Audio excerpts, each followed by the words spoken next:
Awash with terror, I lay in bed, jumping and flinching at every creak.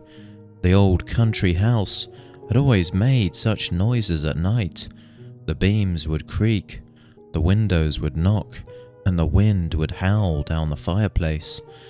I had not always been so afraid of these sounds, but then again, I had not always been alone.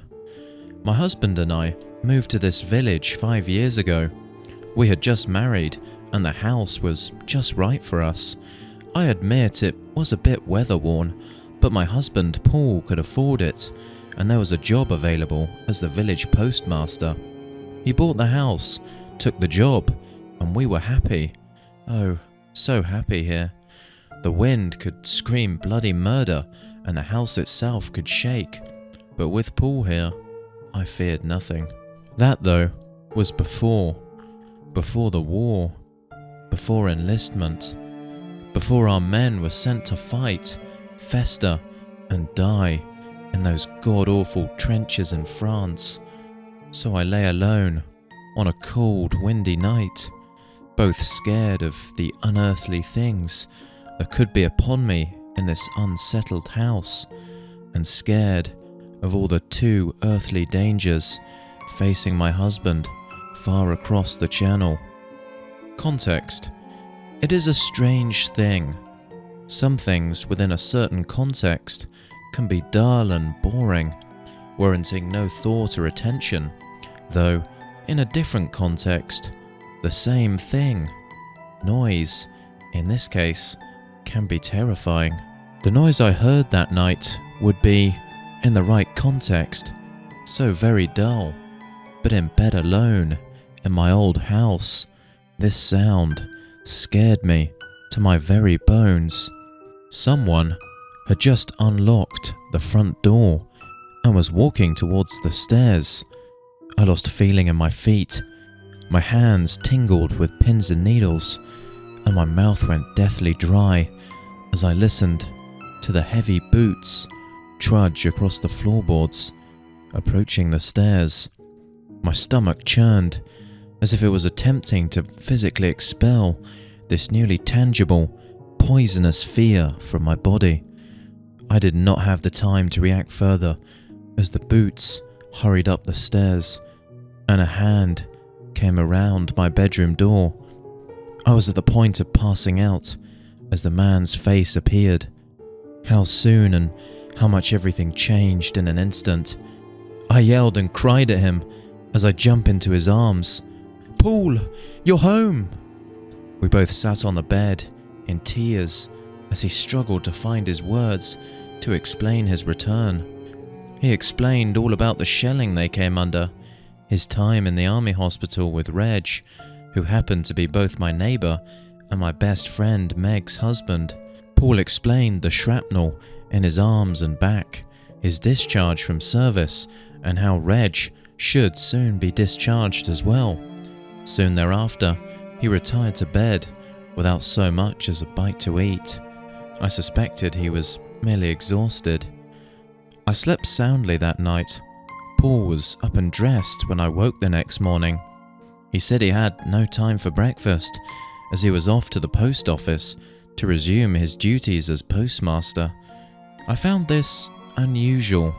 However, I didn't say a word as I was simply happy to have him home and imagined he was just adjusting back to life at home. Paul was scarcely gone for 2 hours before he returned with a huge sack of letters, which he promptly dumped on the kitchen table. He sat sorting the correspondence for an hour or so, and I couldn't help but notice that he had placed roughly 24 pieces of mail in the small iron waste bucket we kept next to the stove. Upon noticing my curiosity, Paul explained they were rubbish and I was to burn them. Then, with a harshness that I have never heard in his voice, he told me not to open or read a single one. They were to be destroyed, and nothing more. After he had made his demands known, he left on his rounds. The minute he was out of sight, I grabbed the letters in the iron bin and did as I was told, burning them in the stove one by one. After the 5th letter, however, I began to notice a pattern. All of the letters were addressed to women in our village or those in neighbouring towns, and they all had the army seal on them. I was puzzled by this, but my general confusion gave way to horror as I came upon the 8th letter. It was addressed to me. Shaking and losing more of my composure with each passing second, I opened the letter and began to read.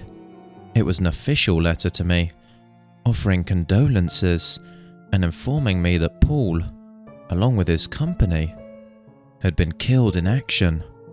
Foolishly, I cast the letter into the stove, destroying it. After a few moments of nonsensical weeping, I looked through the other letters. The final letter was addressed to my neighbour Meg.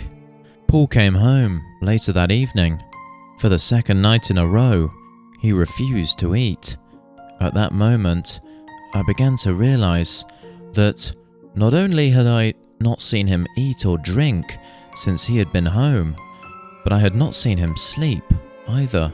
Moments later, Paul interrupted my reverie, asking me coldly if I had destroyed the letters as he asked. I nodded to say yes. After all, it was nearly true. I had destroyed all the letters, all of them but one, the one addressed to Meg. That night in bed, though my eyes were closed, I could feel Paul staring at me. He stared for hours. When he eventually rose, some time after midnight, I imagined it was because he was certain I had fallen asleep. I strained my ears. I could hear him downstairs, speaking aloud in a strange voice. It was Paul, but it wasn't, and it was not English he was speaking, or any other language I recognized. The next morning, I woke to find Paul the same as the same before, dressed, refusing breakfast, and on his way to work. But that day, I had a plan. If I could just get to Meg and show her that letter, the two of us could think a way out of that hell. I was close to losing my composure again as I firmly knocked upon Meg's door. She answered the door, smiling broadly from ear to ear. Before I could break down, show her the letter and explain what had happened, she spoke 5 little words. "Reg came home last night." And with those little words, she crushed any hope I had of escaping that nightmare. Fighting the knots in my stomach, I managed to ask Meg where Reg was, and she told me that he had accompanied Paul to the country post sorting office to accept a nice new job. This all happened 3 months ago. Since then, dozens of men have come home, without exception, and, thanks to my Paul, all of them have been given jobs with the post office and other communication services. When I lay in bed at night now, I shiver and jump. The noises of the house no longer scare me, but when my husband passes our house during his postal route, my blood runs cold.